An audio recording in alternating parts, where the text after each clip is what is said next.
I want you leaving my show going, that's the best show I ever saw. Yeah. If you don't do that, I failed. Well, Jennifer Lopez has certainly disappointed a lot of fans today as they won't even get the chance to be leaving a show this summer because Jennifer has canceled her entire This Is Me Now /live /greatest hits tour. Now let's take you back to when it was almost time for JLo's Now. So, Jennifer, it's a freezing cold day, but you got a big hot piece of business to share with everybody. I do. Tell us. I will be going on tour this summer. Wow. Yes. It was back on February 15th, the day before the This Is Me album dropped, that Jennifer announced on the Today Show that she would be back on the road for about 2 months, from June 26th to August 31st. And so are you going to be playing the new stuff and some of the older Yes, stuff? of course. We're going to do a bunch of new stuff, which I'm very excited about. I've already seen the stage. It's going to be Epic. Days later, Jennifer revealed on the Kelly Clarkson Show that not only would the setlist prioritize the 13 songs from This Is Me Now album, but it's going to showcase her 2002 album as well. It's connected to the This Is Me Then album. So, like, for a long time, I never did records from that album because it was just like a painful thing for me. Yeah. So now I'm like, oh, I want to incorporate some of that stuff. But after the new album got an underwhelming reception when it dropped on February 16th, a month later, on April 14th, it was announced that 7 tour stops had been canceled for the tour, but 30 dates were still go. But then on April 2nd, the tour got rebranded. Come move, come sing, and come feel the energy live with me. Because this tour is a celebration for all of us. I can't wait to see you at the show. This Is Me Now, the tour. Yeah, so even though Jennifer still said This Is Me Now, the tour, in that voiceover, and the poster that she posted still said This Is Me Now, the tour was rebranded This Is Me Live, the Greatest Hits Tour. So it was then advertised as Jennifer performing her biggest hits instead of songs from the new album or anything but Jenny from the Block, All I Have, and Maybe I'm Glad from the This Is Me Then album. You're going on tour this summer? I am going on tour. I am going on tour. Yes. This month, as she had been out promoting Atlas, the tour was a point of discussion. It's a baby tour. Yeah. It's a baby. It's like 28 shows I'm doing across the United States. I haven't been on tour in a while, so I figured, like, let me get out there. It's been 5 years since I've done a tour, since, 2019. So I'm excited. I'm excited to get back out there. On May 14th, Jennifer posted some pics from day one of rehearsal. And on May 20th, on the Atlas red carpet, Jennifer had her angel eyes on that June 26th tour launch. I have a tour coming up in the summer, a couple of movies coming out next year, so I'm excited. It's just like a great time. And just 8 days ago, on May 23rd, Jennifer boasted she was in full rehearsal mode for the tour and couldn't wait to see fans at the show. When she rebranded the tour, I did had some doubts about the commercial appeal to this Greatest Hits tour because I saw her 5 years ago for the It's My Party tour, which was JLo performing her greatest hits as she turned 50 on July 24th, 2019. You're celebrating a big birthday on this tour, right? Am I? You are, yeah. Yes, 5 years from the last time I celebrated a big birthday. That's right. It was a fantastic show, but I had no reason to go see her again 5 years later to just see her do her greatest hits again. And outside of JLo stands, I don't see many people, buying tickets to see her again if they already saw that It's My Party tour. Are you aware, because we looked it up, where you're celebrating your big birthday? I have not looked yet. In Tulsa, Oklahoma. You're Okay. I can get with it. I'm okay with it. Yeah. Get ready, Tulsa. We're gonna have a good time. Well, Tulsa, you can stand down because JLo isn't coming anymore. Yeah, announced on our website today, Jennifer has canceled the entire tour.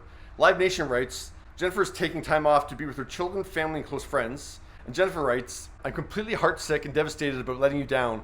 Please know that I wouldn't do this if I didn't feel that it was absolutely necessary. I promise I will make it up to you and we'll be together again. Love you all so much. Until next time. One, I find that an interesting decision in that Live Nation has the reason that Jennifer's canceling, and then her statement is just about her feelings about canceling. I just find it an interesting distinction that they've separated those two. I know a lot of people are going to say it's because of her, marital issues with Ben. Yeah, maybe. Or due to the low ticket sales. Yeah, it certainly was probably part of the decision. But I ultimately think this is Jennifer just being burnt out. Like I mentioned on a couple segments, JLo's been working at a fever pace this year. The truth is, over the past few years, I've tried to slow down more and be home more. That's the truth. Not doing just everything. I think that's what I used to do a lot of. It was like, oh, this This is thing. you pared down. This is actually me pared down. I I know that damn. sounds crazy. You a hustler, baby. That's... I just want you to know. You know I can't get enough. I love that shit. She launched Can't Get Enough as the first single from This Is Me Now on January 10th.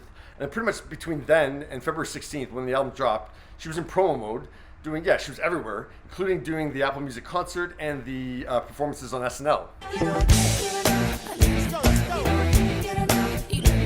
Then right after the doc drop on February 27th, she must have gone right into rehearsals for Kiss of the Spider-Woman, because that movie started shooting on March 21st, and they somehow managed to shoot that entire movie under 6 weeks. So yeah, that means she must have had a couple weeks rehearsal to get all the moves down. So I just finished a movie called Kiss of the Spider-Woman, where it was all singing and dancing and everything. Oh, wow. So, which was exhilarating, equal parts exhilarating and exhausting. Then she was in New York on May 4th for the Atlas Junket. May 5th was the pre-Met Gala dinner. May 6th, she was the co-chair for the Met Gala. Hi, Vogue. I'm Jennifer Lopez, and I'm here. I'm the host. Welcome to my party.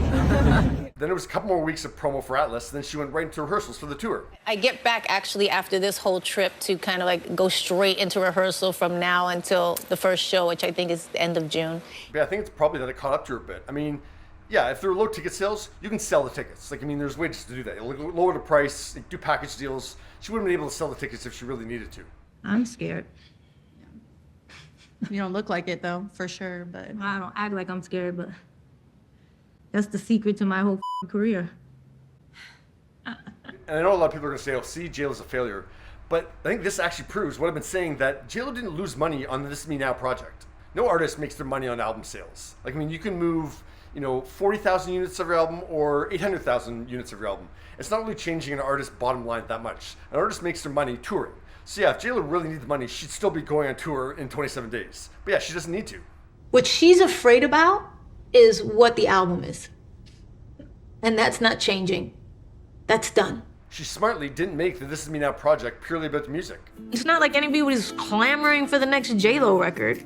You know what I mean? She knew visuals of her is what sells. Yeah, so she produced a musical film to accompany the album. Yeah, she used $20 million of her own money to finance the project. Now, I don't know if that was her own personal funds or was through her production company. I don't know if they're one and the same. But yeah, her production company was very much in the green after hits like Shades of Blue, World of Dance, Second Act, Marry Me, and Hustlers. She smartly simultaneously hired a documentary crew to follow her in the making of the musical film, and that would have only added maybe 5 to 7 crew members to the overall crew for the musical film.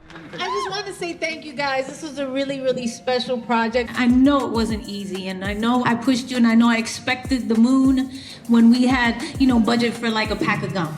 So then she went to Amazon and offered this deal up to them, 2 titles at once. It was all the people, the head of marketing, the head of, docs, the head of, all the heads. And they were sitting there, and the minute it was over, she was like, oh my God, Jennifer. And I mean, Amazon doesn't have to take on any production costs, like hire anybody. Yeah, they're already pretty much done. It could not have gone better. It was crazy. And at the end of the day, someone bought it. So I mean, without a doubt, Amazon paid 40, 50, even $60 million for these 2 titles. So JLo made her money back and more, and like way more than that. She already got a payday for Atlas, but Netflix must be very happy with the first week numbers for Atlas. So yeah, JLo's good. And regardless of the current state of her marriage, no doubt, like JLo's spent very little time with Ben in the first 5 months of the year. Like just looking at her schedule in the big picture, big project aspect. I mean, yeah, she's had no time for Ben. So as much as it seems like I'm going at a fever pace all the time, I'm actually like half the pace of what I was a few years ago. So yeah, I think there's a combination of low ticket sales, but yeah, I think ultimately this is JLo being like, I need a minute. And yeah, she deserves one. Yeah, what are your thoughts?